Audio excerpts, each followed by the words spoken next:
हूँ आपके साथ चित्रा त्रिपाठी। मौलानाओं की मौजूदगी में हमारी मौजूदगी है दूर कर रहे हैं ज्यादातर जो हैदराबाद।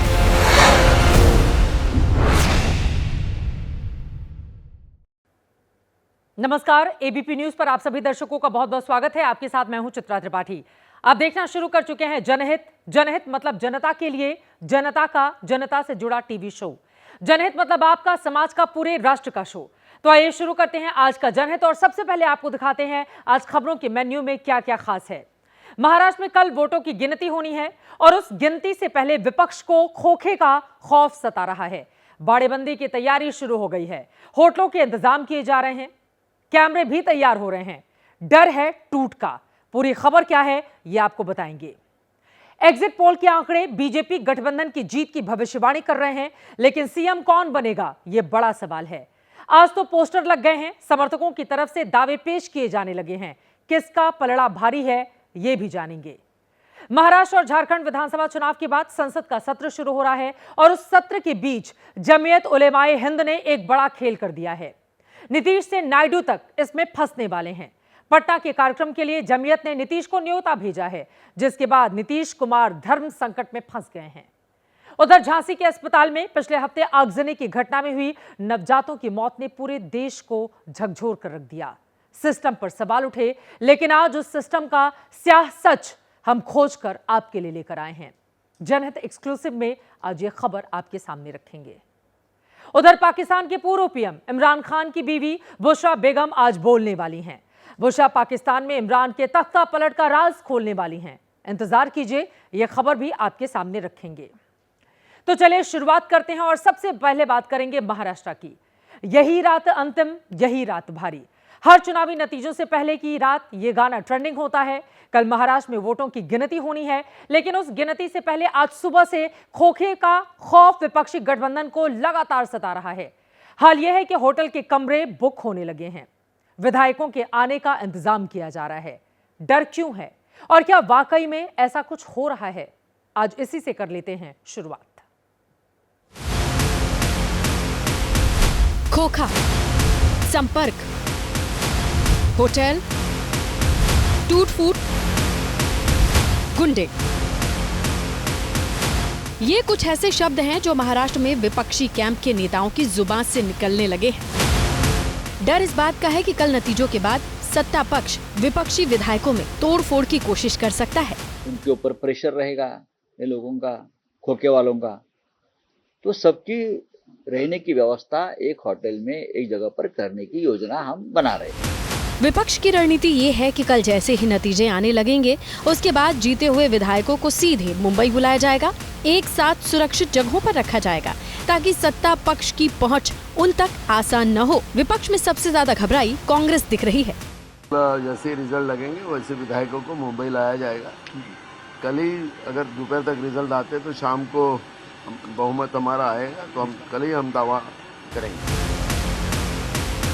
नतीजों से पहले मुंबई में मंथन का दौर जारी है। टूट फूट की आशंका को देखते हुए कांग्रेस ने मीटिंग करके रणनीति बनाई है। सूत्रों की माने तो मीटिंग में तय किया गया है, जीते हुए विधायकों को तत्काल मुंबई लाया जाएगा, कांग्रेस विधायकों को एक होटल में रखा जाएगा, आम सहमति से विधायक दल के नेता का चयन किया जाएगा। अरे जहाँ रोज डाका पड़ता हो तो डाकुओं से अपने घर की रक्षा करने के लिए इंतजाम करना पड़ेगा कि नहीं करना पड़ेगा। 2.5 साल पहले लोकतंत्र का मजाक उड़ाया गया है, गैर कानूनी तरीके से सरकारों को गिराया गया है। महाराष्ट्र की राजनीति में टूट फूट कोई नई बात नहीं है। शिवसेना और एनसीपी पहले ही टूट चुकी हैं। यही वजह है कि विपक्ष को टूट का डर सता रहा है। विपक्ष खौफ में है और सत्ता पक्ष एग्जिट पोल के नंबर से ही गदगद है। मुख्यमंत्री की कुर्सी को लेकर दावों का दौर शुरू हो गया है, बयानबाजी हो रही है, पोस्टर लगाए जा रहे हैं। इन सब के बीच सवाल यह है कि महायुति को बहुमत मिलता है तो सीएम कौन होगा? क्या बीजेपी अपना मुख्यमंत्री बनाएगी, और बनाएगी तो फिर मुख्यमंत्री होगा कौन? इस सवाल का जवाब इस रिपोर्ट में समझिए। पुणे में ये पोस्टर लगे हैं जिसमें डिप्टी सीएम अजीत पवार को भावी मुख्यमंत्री बताया गया है। संतोष भाऊ नाम के नेता ने ये पोस्टर लगवाए हैं और इस तरह के पोस्टर लगाने की वजह दी है एग्जिट पोल के आंकड़ों ने। नतीजों से पहले जो एग्जिट पोल के आंकड़े आए हैं उनमें सरकार एनडीए यानी महायुति की बनती दिख रही है। एक्सिस माई इंडिया के एग्जिट पोल के मुताबिक एनडीए में सबसे बड़ी पार्टी बीजेपी बनेगी। बीजेपी को 98 से 107 सीटें मिल सकती हैं, जबकि शिंदे की शिवसेना को 53 से 58 और अजित पवार की एनसीपी को 25 से 30 सीटें मिलने का अनुमान है। जितने भी सर्वे महाराष्ट्र में महायुति को बहुमत के पार दिखा रहे हैं, उनमें अजित पवार की एनसीपी को इसी के आसपास सीटें मिलने का अनुमान जताया जाता है। अजित पवार की महत्वाकांक्षा सीएम बनने की रही है। उनके समर्थक सीएम के पद को लेकर दबाव बनाते रहे हैं। राजनीतिक गलियारों में चर्चा है कि अजित पवार के हाथ अगर सत्ता की चाबी गई तो फिर वो दबाव की राजनीति अपना सकते हैं। फिलहाल पुणे में लगे इस पोस्टर को साथी पार्टियों के नेता कार्यकर्ताओं की भावना का इजहार बताकर ज्यादा बोलने से बच रहे हैं। हर एक कार्यकर्ता चाहता है कि हमारा नेता सीएम बने। बीजेपी के लोगों को लगता होगा, एनसीपी के लोगों को, अजित पवार गुट को लगता होगा, एक शिवसैनिक मैं हूं तो मुझे लगता है माननीय एकनाथ जी शिंदे ही बने। असल में महायुति में सीएम की कुर्सी के 3 दावेदार हैं। पूर्व सीएम देवेंद्र फडणवीस बीजेपी की तरफ से सबसे मजबूत माने जा रहे हैं, तो मौजूदा सीएम एकनाथ शिंदे की दावेदारी को भी दरकिनार नहीं किया जा सकता। शिवसेना के नेता अभी से ही शिंदे के पक्ष में मार्केटिंग करना शुरू कर चुके हैं। शिवसैनिक होने पर मुझे यही विश्वास होगा कि एकनाथ शिंदे जी ही अगला मुख्यमंत्री होंगे। वैसे खुद एकनाथ शिंदे ने चुनाव के दौरान अपने आप को सीएम की रेस से बाहर बताया था, लेकिन राजनीति में जो बातें कही जाती हैं असल में वो होती नहीं। ऐसे में शिंदे अगर सीएम पद के लिए अड़ते हैं तो फिर बीजेपी के लिए चुनौती बड़ी होगी। लेकिन सब कुछ निर्भर करेगा नंबर पर। अगर बीजेपी 100 का आंकड़ा पार कर लेती है तो माना जा रहा है कि वो अपना सीएम बनाएगी, जिसमें देवेंद्र फडणवीस का नाम सबसे आगे है। सत्ता पक्ष में सीएम की कुर्सी को लेकर मंथन चल रहा है, दावेदारी हो रही है तो विपक्ष भी पीछे नहीं है। महाअघाड़ी के नेता एग्जिट पोल को खारिज कर रहे हैं, पर्दे के पीछे रणनीति बन रही है, बंद कमरे में बातें हो रही हैं। और तो और प्रेशर टैक्टिक्स को भी आजमाया जा रहा है। कांग्रेस का दावा है कि उद्धव की पार्टी का अपना पीछे एनसीपी भी अब नहीं रह गई है। कुल मिलाकर अगर महाविकास अघाड़ी में भी देखें तो नेताओं को लेकर लामबंदी कार्यकर्ताओं की ओर से शुरू की जा चुकी है। लग ये रहा है कि उद्धव ठाकरे ने नतीजों से एक दिन पहले बीजेपी नेता की ये ज्वाइनिंग साइकोलॉजिकल लीड लेने के लिए कराई है। सचिन शिंदे माहिम इलाके में बीजेपी के नेता रहे हैं, लेकिन चुनाव के बाद उन्होंने उद्धव की शिवसेना का दामन थामा है। वैसे तो नेता चुनाव से पहले दल बदल करते हैं, लेकिन सचिन शिंदे ने चुनाव के बाद पाला बदला है और उद्धव ठाकरे ने इन्हें भरोसा दिया है कि अब इनके साथ न्याय होगा। तुमच्या बाबत अन्याय पण नाही झाला, पण न्याय पण मिळाला नाही। मी तुम्हाला शब्द देतो की तुम्हाला पश्चाताप होणार नाही। सवाल ये है कि आखिर उद्धव किस आधार पर भरोसा दे रहे हैं। इस बयान के साथ क्या उद्धव खुद की सीएम की दावेदारी पेश कर रहे हैं? वैसे कांग्रेस को लगता है कि गठबंधन में वो सबसे बड़ी पार्टी बनेगी, लिहाजा सीएम का चेहरा उनका ही होना चाहिए। फॉर्मूला अब तक बना नहीं था और ना बनेगा। सब मिलकर नेता चुनेंगे, मुख्यमंत्री पद का नेता चुनेंगे, सब मिलकर बैठेंगे। कोई फॉर्मूले के बारे में अब तक चर्चा नहीं हुई है। संजय राउत के बयान के बाद आज कैमरे पर कांग्रेस के किसी नेता ने सीएम के सवाल पर जवाब नहीं दिया है। हर कोई सीएम पद चाहता है, उस पर क्या कहेंगे? वो तो हमारे रिजल्ट आने के बाद हम लोग बैठ करके इसके ऊपर तय करेंगे। 48 रिजल्ट के बाद में तो 12 घंटे के अंदर में सीएम का फिर महाविकास अघाड़ी का होगा। कांग्रेस और उद्धव की शिवसेना की तरफ से सीएम की कुर्सी के लिए दावेदारी की जा रही है, लेकिन इंतजार कल के रिजल्ट का है।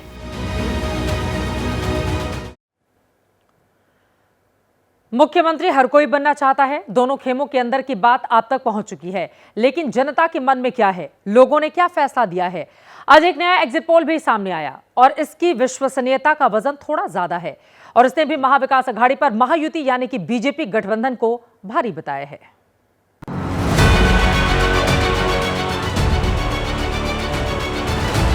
विकास और कल्याणकारी योजनाएं जो शुरू की है, इसका प्रतिबिंब जो है इस चुनाव में दिखेगा। केंद्रीय महाराष्ट्र में बहुमत में आएंगे 170 के ऊपर।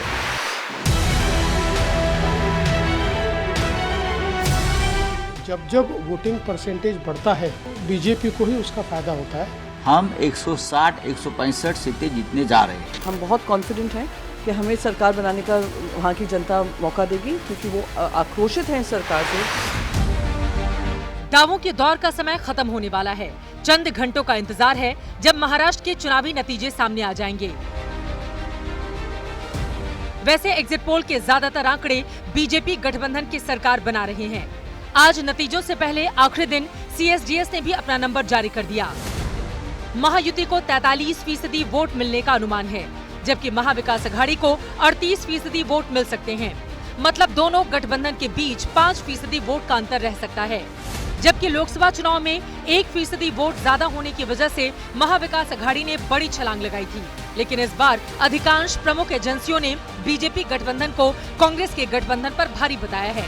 इससे पहले कि जो एग्जिट पोल सामने आए उस पर भी एक नजर डाल लेते हैं।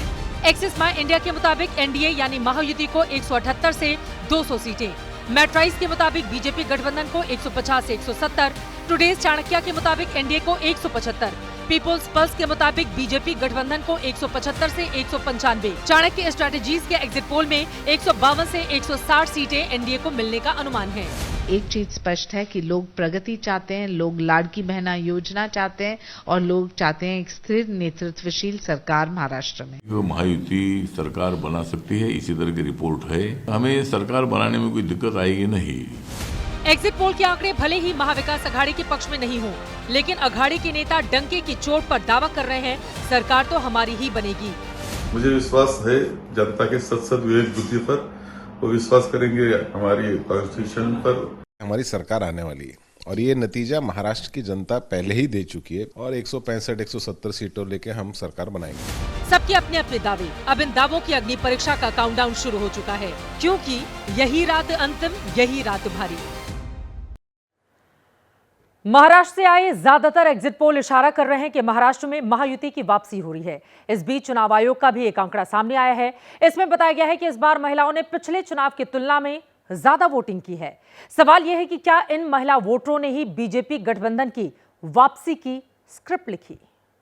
लाड़की बहनें कर रही है जय जयकार। महाराष्ट्र के चुनाव में लाड़की बहना स्कीम को गेम चेंजर माना जा रहा है। बीजेपी गठबंधन ने प्रचार में इस स्कीम को सबसे प्रमुखता से रखा और अब जो एग्जिट पोल के आंकड़े आ रहे हैं वो बता रहे हैं कि महायुति को महिलाओं ने झोली भरकर वोट दिया है। पहले चुनाव आयोग का आंकड़ा देखिए, जिसके मुताबिक इस चुनाव में 65.21% महिलाओं ने वोट डाला, जबकि पुरुषों का आंकड़ा 66.84% है। 2019 की तुलना में महिलाओं का वोट 6% बढ़ा है, जबकि पुरुषों के वोट में 4% का इजाफा हुआ है।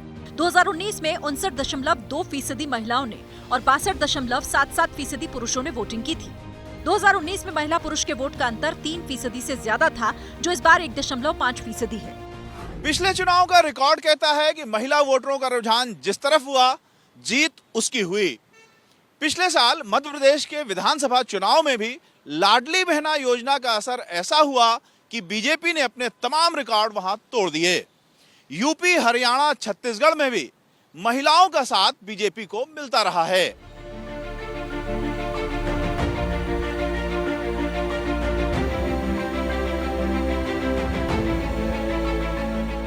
यही वजह है कि उम्मीद जताई जा रही है कि महाराष्ट्र महिलाओं का जो वोट बढ़ा है वो बीजेपी गठबंधन के पक्ष में गया होगा। एक्सिस माई इंडिया का एग्जिट पोल इस बात का संकेत भी दे रहा है। पोल के मुताबिक 50% महिलाओं ने बीजेपी गठबंधन के पक्ष में वोटिंग की है। 36% महिलाओं के वोट कांग्रेस गठबंधन को मिलने का अनुमान है, जबकि 14% महिलाओं ने अन्य को चुना है।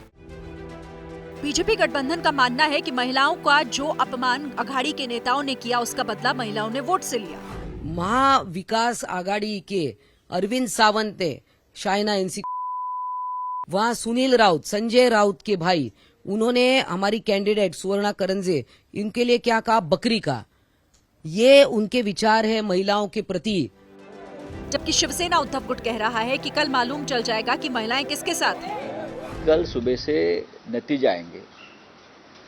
हमें पूरा विश्वास है कि हमें बहुमत प्राप्त होने जा रहा है।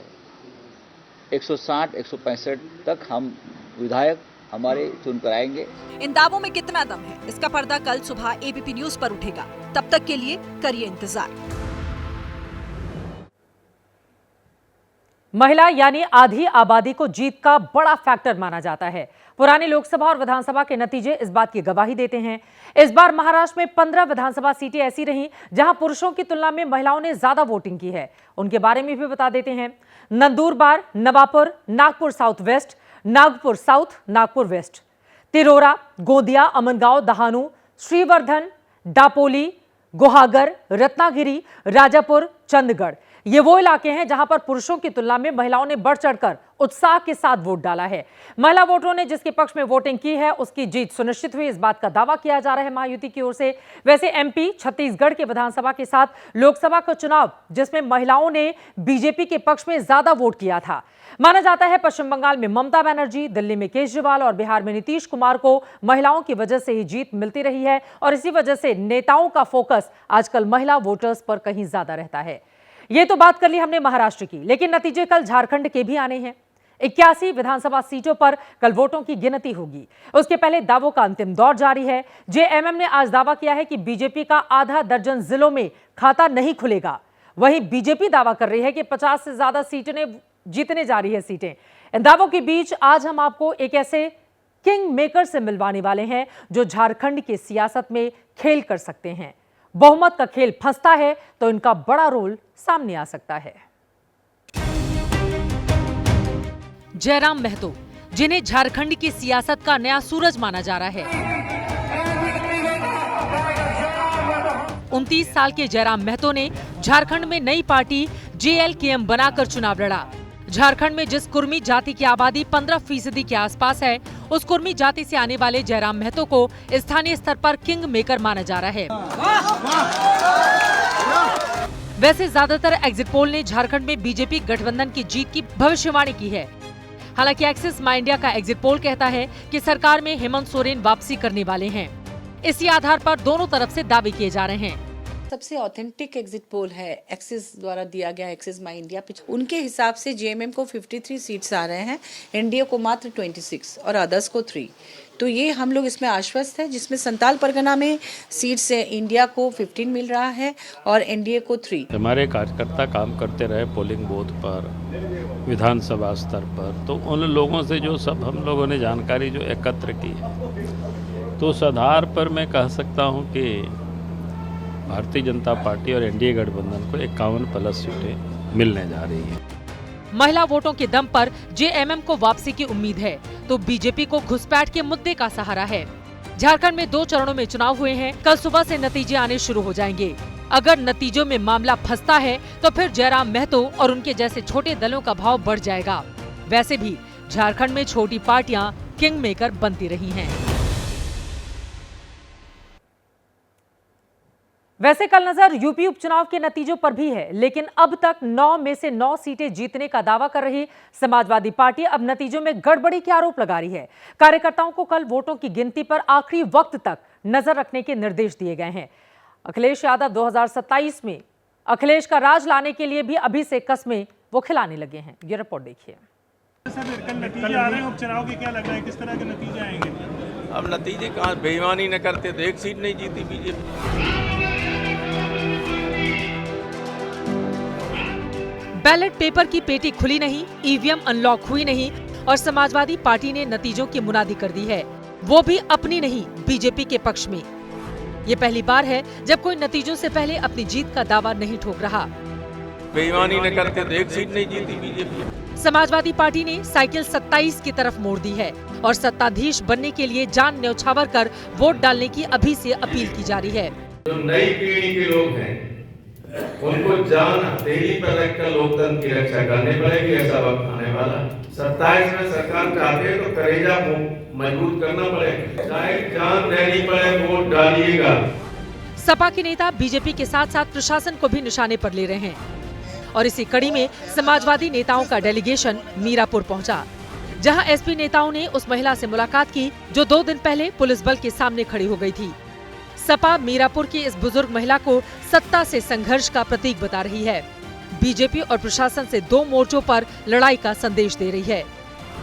जवाब में बीजेपी आरोपों को खारिज करती है, साथ ही 12 साल पुराने पन्ने खोल रही है। पलटवार करते हुए बीजेपी का कहना है कि प्रशासन के गठजोड़ से डिम्पल का बतौर सांसद कैसे पदार्पण हुआ था। अखिलेश जी 2012 में श्रीमती डिम्पल यादव को कन्नौज से निर्विरोध सांसद किस तरीके से पुलिस और प्रशासन के दुरुपयोग के द्वारा आपने बनवाया था, ये सबको पता है। किस तरीके से सभी चुनावों में समाजवादी पार्टी के लोग गुंडागर्दी और अराजकता करते हैं, ये भी उत्तर प्रदेश की जनता को जेहन में है। बीजेपी का दावा है कि वो 9 की 9 सीटें अपनी झोली में डालेगी और अगर उसके दावे सच हुए तो अयोध्या में बीजेपी को इसका फायदा मिल सकता है, जहां मिल्कीपुर में उपचुनाव आगे आने वाले वक्त में होने वाला है। और अब बात बिहार की करेंगे, जहां चुनाव तो अगले साल होने हैं, लेकिन तैयारियां अभी से तेज होने लगी हैं। बिहार बीजेपी के टॉप नेताओं ने इसके लिए दिल्ली में मंथन किया है। खास बात यह है कि दिल्ली में ये सारी प्लानिंग केंद्रीय मंत्री गिरिराज सिंह के घर पर हुई है। इसके मायने क्या हैं, आइए समझते हैं।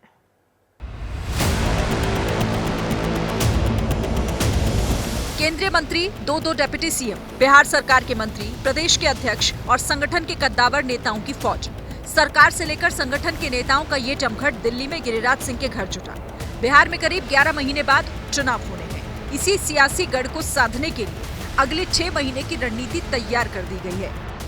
आगे के 6 महीने के लिए पार्टी क्या क्या कार्यक्रम रखेगी, जिससे कि 2025 के चुनाव को हम लोग लक्ष्य बना करके अपने कार्यक्रम को आगे बढ़ाएं। इस पर बहुत ही विस्तृत चर्चा हुई। बिहार में बीजेपी ने भले ही पिछले विधानसभा चुनाव में अच्छा प्रदर्शन किया हो, लेकिन लोकसभा चुनाव में सहयोगियों के मुकाबले बीजेपी का स्ट्राइक रेट गिर गया था और इन्हीं कमियों को दूर करने पर काम किया जा रहा है। बीजेपी बिहार कोर ग्रुप की बैठक 15 दिनों बाद फिर होगी, जिसमें आगे की रणनीति पर विस्तार से चर्चा होगी। मकर संक्रांति यानी 14 जनवरी को एनडीए दलों के नेता जिला स्तर पर समन्वय बैठक करेंगे।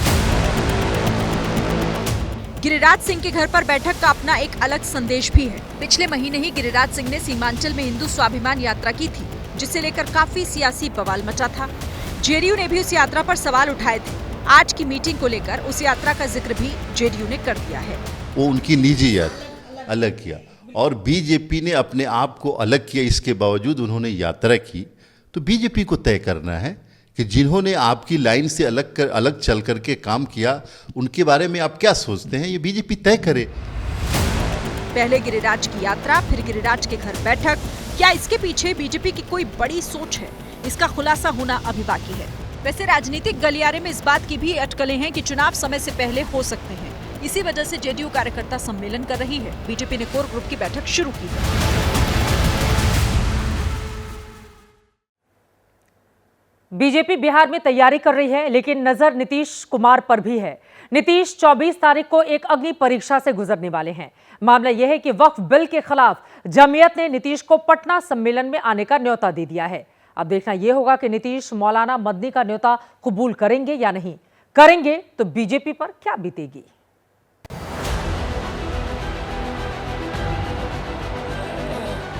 दिल्ली में संविधान संरक्षण सम्मेलन कार्यक्रम में मजमा जुटा चुकी जमीयत उलेमा-ए हिंद 24 नवंबर को पटना में दस्तक देने वाली है।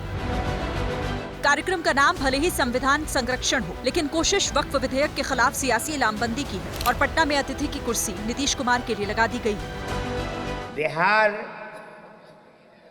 और चंद्रा बाबू नायडू, मैं उनको दावत दूं और वो जमीयत उलेमा-ए हिंद की दावत को कबूल करें। जमीयत का ये न्योता नीतीश को ऐसे वक्त में मिला है जब बिहार में अगले साल चुनाव है। नीतीश बीजेपी के साथ ही सियासी रिश्ते निभाने की कसम खा चुके हैं और अगर जमीयत के मंच पर नीतीश ने हाजिरी लगाई तो बीजेपी से नाराजगी स्वाभाविक है और शामिल नहीं हुई तो मुस्लिम वोट के छिटकने का डर। जमीयत उलेमा-ए-हिंद ने रणनीति के तहत नीतीश कुमार को दो राहे पर लाकर खड़ा किया है। पटना में नीतीश को तो न्योता भेजा है, लेकिन लालू यादव को निमंत्रण नहीं भेजा। केंद्र में बीजेपी के पास बहुमत नहीं है। नीतीश कुमार और चंद्रबाबू नायडू जैसी सहयोगियों पर निर्भर है। लिहाजा नीतीश के जरिए केंद्र सरकार पर दबाव बनाने की कोशिश है। जमीयत उलेमा सिर्फ नीतीश ही नहीं, चंद्रबाबू नायडू पर भी डोरे डाल रही है। दिल्ली में जमीयत के जलसे के दौरान ही मदनी ने साफ कर दिया था कि अगला पड़ाव बिहार और आंध्र प्रदेश होगा। मौलाना अरशद मदनी ने मंच से ही नीतीश और चंद्रबाबू को वक्फ विधेयक पर धर्मनिरपेक्षता का प्रमाण देने को कहा। अपने दो इत्तेहादियों की बैसाखी के ऊपर बीजेपी गवर्नमेंट बैठी है। उनमें बड़ी मजबूत बैसाखी चंद्रा बाबू की है। और एक बिहार के अंदर है, मैंने दावतनामा भेजा। 24 तारीख को पटना में जमीयत का जलसा है तो 25 नवंबर को शीतकालीन सत्र शुरू होगा। मॉनसून सत्र में केंद्र सरकार ने वक्फ विधेयक पेश किया था, लेकिन विरोध प्रदर्शन के बाद ड्राफ्ट जेपीसी को भेज दिया। जेपीसी में लगातार चर्चा के बाद उम्मीद जताई जा रही है कि केंद्र सरकार शीतकालीन सत्र में वक्फ विधेयक पेश कर सकती है।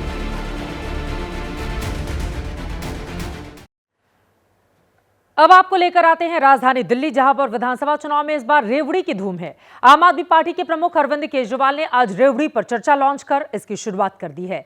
आम आदमी पार्टी की रेवड़ियों में उन्हीं योजनाओं को दोहराया गया है जो पहले से ही चली आ रही हैं, लेकिन इस बार महिला वोटरों को लुभाने के मकसद से महिलाओं को हर महीने 1000 रुपए देने की बात भी कही गई है। आपको बताते चले केजरीवाल की 6 फ्री रेवड़ी कौन कौन सी हैं, उसके पहले सुन लीजिए अरविंद केजरीवाल को। ये 6 सुविधाएं हैं जो हमने दिल्ली की जनता को दिल्ली की जनता के पैसे से दी हैं। बीजेपी कहती है ये मुफ्त की सुविधाएं बंद होनी चाहिए। प्रधानमंत्री जी कहते हैं ये 6 की 6 सुविधाएं बंद होनी चाहिए। बीजेपी अगर आ गई तो ये 6 सुविधाएं बंद कर देगी। बीजेपी की 20 राज्यों में सरकार है। इन 20 राज्यों में से एक भी राज्य में एक भी रेवड़ी जो हम दिल्ली में दे रहे हैं वो नहीं है। तो जिन 20 राज्यों में जब नहीं है तो यहां भी नहीं देंगे, यहां भी बंद करेंगे। जाहिर तौर पे उनका कमिटमेंट है कि ये नहीं होना चाहिए। अब जानिए केजरीवाल की 6 फ्री रेवड़ी में कौन कौन सी रेवड़ी हैं। पहला है फ्री बिजली, नो पावर कट। दूसरी मुफ्त पानी। तीसरी महिलाओं के लिए मुफ्त बस यात्रा। चौथी मुफ्त शिक्षा। पांचवी है मुफ्त दवा और इलाज की व्यवस्था। छठी बुजुर्गों के लिए तीर्थ यात्रा। इन 6 रेवड़ियों में से ज्यादातर तो अभी बढ़ ही रही हैं, लेकिन इन 6 से अलग एक 7वीं रेवड़ी भी है और वह है महिलाओं को हर महीने 1000 देने का वादा। यह वादा इसलिए अहम है क्योंकि इसी तरह के वायदे के दम पर बीजेपी मध्य प्रदेश, छत्तीसगढ़ जैसे राज्य में जीत हासिल कर चुकी है। और अब बढ़ते हैं आगे। हम झांसी मेडिकल कॉलेज के उस अग्निकांड की बात करेंगे जिसमें 15 मासूम बच्चों की जान चली गई थी। झांसी के कमिश्नर ने जांच रिपोर्ट में मेडिकल कॉलेज को क्लीन चिट भी दे दी थी, लेकिन अब इस क्लीन चिट को ही क्लीन चिट की जरूरत है, क्योंकि आरोप लग रहे हैं कि कमिश्नर ने अपने पिता के वीआईपी ट्रीटमेंट से खुश होकर लापरवाह लोगों को बख्श दिया।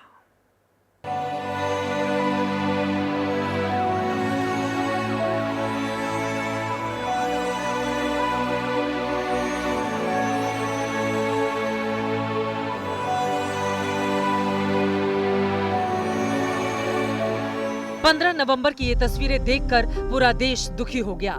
झांसी में महारानी लक्ष्मीबाई मेडिकल कॉलेज के एनआईसीयू में आग से 10 नवजात शिशुओं की उसी रात मौत हो गई थी।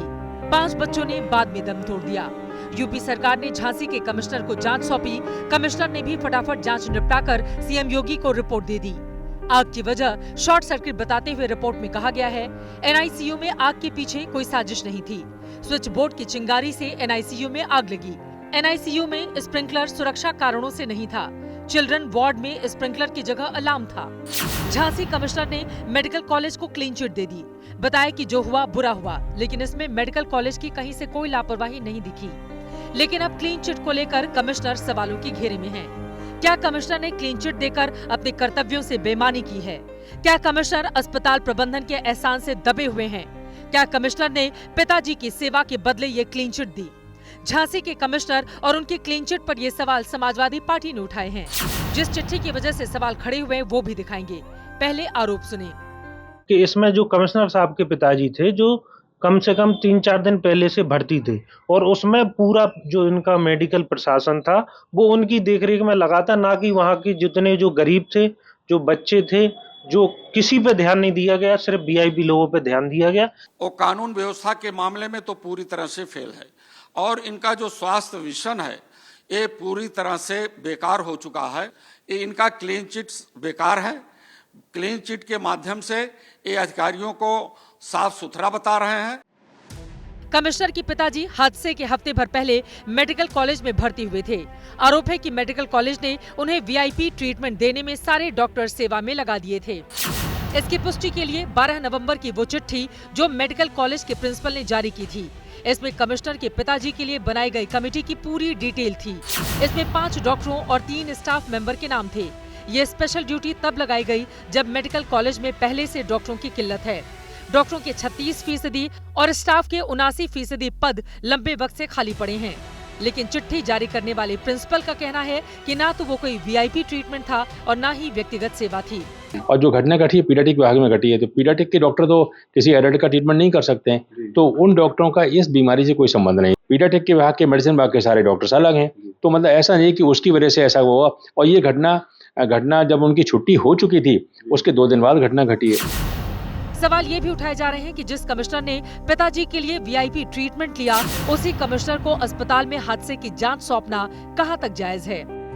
मैंने कहा कि पूरा विषय माननीय मुख्यमंत्री जी के ध्यान में है और बच्चों का कोई विषय हो तो हमारे माननीय मुख्यमंत्री जी कितने संवेदनशील है, ये किसी से छुपा नहीं। देखिए, अब कमिश्नर साहब ने जांच की है, उनके संज्ञान में जो बात आई होगी वो उन्होंने क्या दिया होगा।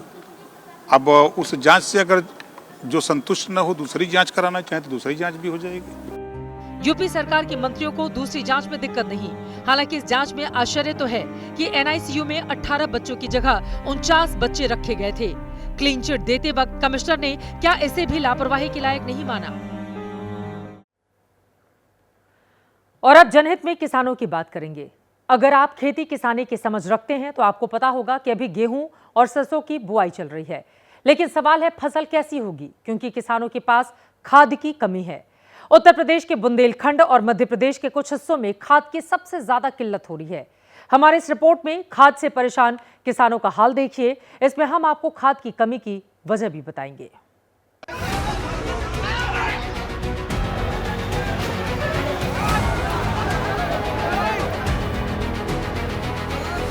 खाद के लिए मारामारी की, जरूरत पड़ी तो पत्थर भी उठाया, कुछ सूझा नहीं तो बोरियां भी लूटी। ये सब कुछ किसानों ने इसीलिए किया ताकि उन्हें किसी तरह से डीएपी खाद मिल जाए और उनकी खेती सफल हो जाए। डीएपी खाद के लिए कुछ भी करने को आमादा किसान उसके लिए घंटों लाइन में लगे रह रहे हैं। 3 बजे से लगे हैं लाइन में, सब लोग भूखे प्यासे न सो पाए ढंग से। 3 बजे जाना है। 1 बजे से खड़ी हुई हूँ, तब भी डीएपी नहीं मुझे मिल रही। किसान परेशान है, क्या करे, मज्जा मौत कर ले। अपने छोटे छोटे बच्चों को लेकर पहुंच रहे किसान परिवारों को गेहूं और सरसों की फसल लगाने के लिए खाद चाहिए, लेकिन जितनी डिमांड है खाद की स्टॉक उतनी नहीं है। अलग अलग तरह की खाद के लिए सबसे ज्यादा मध्य प्रदेश और उत्तर प्रदेश के किसान परेशान हैं। उसके साथ ही हरियाणा, बिहार, राजस्थान में भी किल्लत है। लेकिन इन राज्यों के किसानों की किस्मत में एक तो करेला ऊपर से नीम चढ़ गया है। खाद की कमी की वजह से इन राज्यों को मिलने वाली डीएपी खाद में कटौती हो रही है। मध्य प्रदेश को 44% कम खाद मिली, यूपी को भी डिमांड से 25% कम खाद दी गई, महाराष्ट्र भी 25% की कटौती झेल रहा है, छत्तीसगढ़ में 32% की कटौती हुई।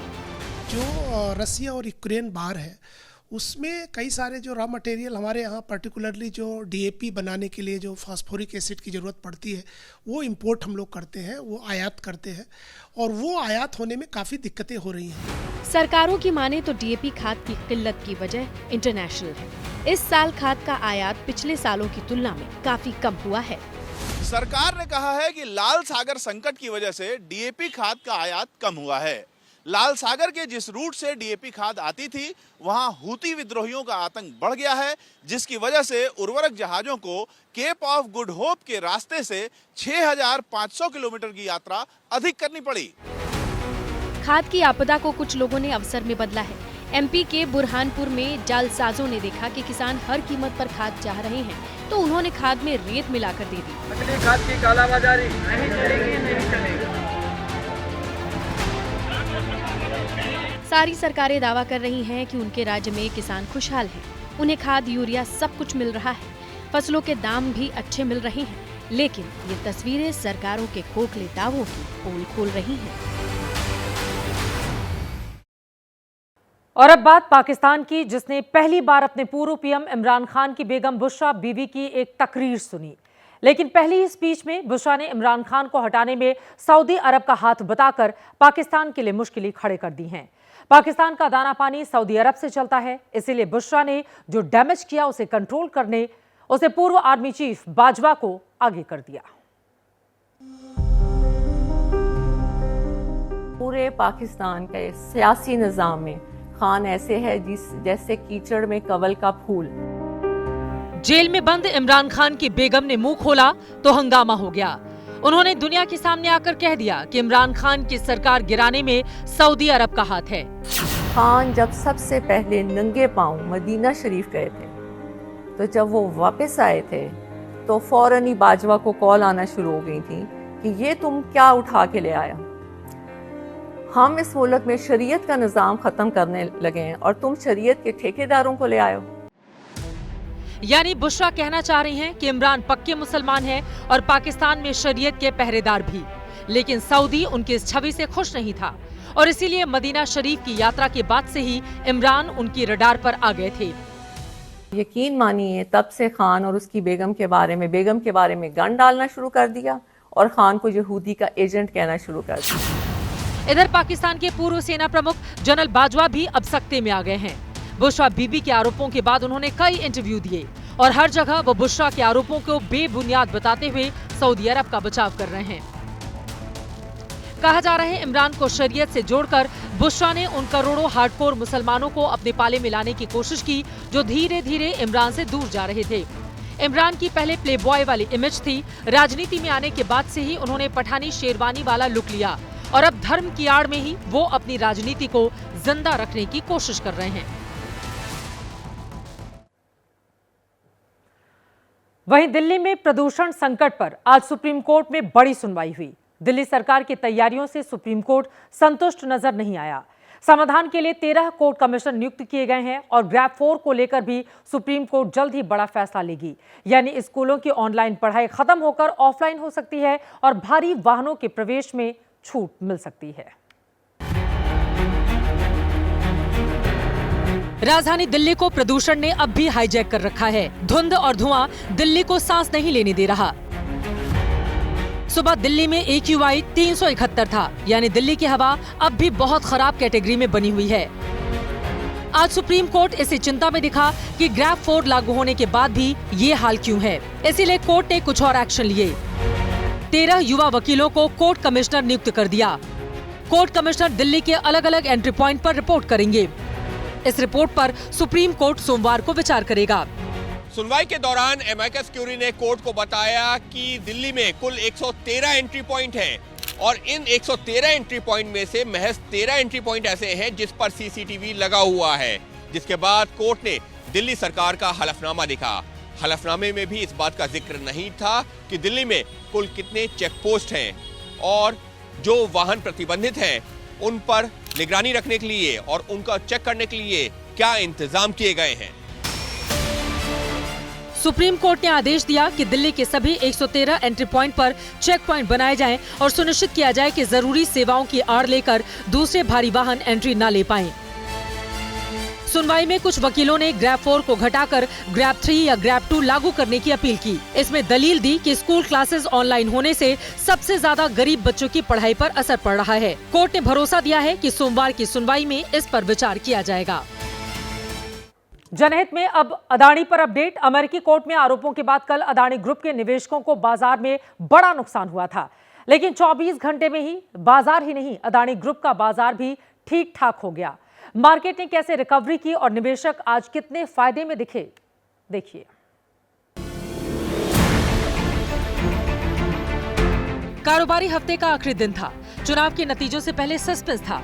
एक दिन पहले लोगों के पैसे डूबे थे, लेकिन आज बाजार ने सब कुछ ठीक कर दिया।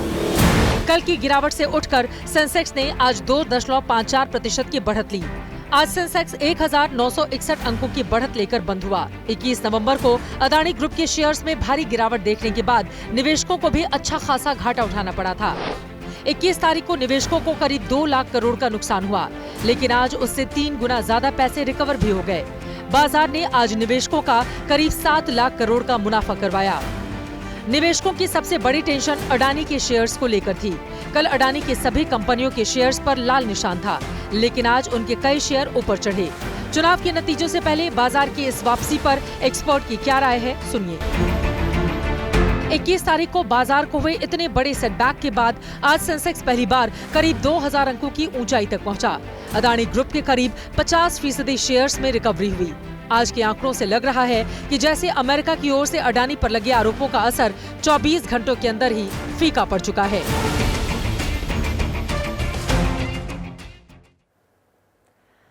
और चलते चलते जनहित में एक दिलचस्प तस्वीर दिखाते हैं गयाना की, जहां पर पीएम मोदी दौरे पर थे। वहां उन्होंने पूर्व दिग्गज क्रिकेट खिलाड़ियों से मुलाकात की। ये तस्वीरें देखिए। खिलाड़ियों को प्रधानमंत्री मोदी ने बैट भेंट किया। पीएम ने गयाना के खिलाड़ियों को भारत में प्रशिक्षण और मदद का पूरा भरोसा भी दिया। इनमें से कई बड़े जाने पहचाने चेहरे आप देख सकते हैं। तो वह कहीं जो नए क्रिकेटर रहे उनको प्रशिक्षण देने का भरोसा पीएम मोदी की ओर से दिया गया है। और प्रधानमंत्री ने उनसे काफी देर तक बातचीत भी की है। फिलहाल इसी के साथ जनहित में अभी के लिए बस इतना ही। देश और दुनिया की तमाम खबरों के लिए आप देखते रहिए एबीपी न्यूज।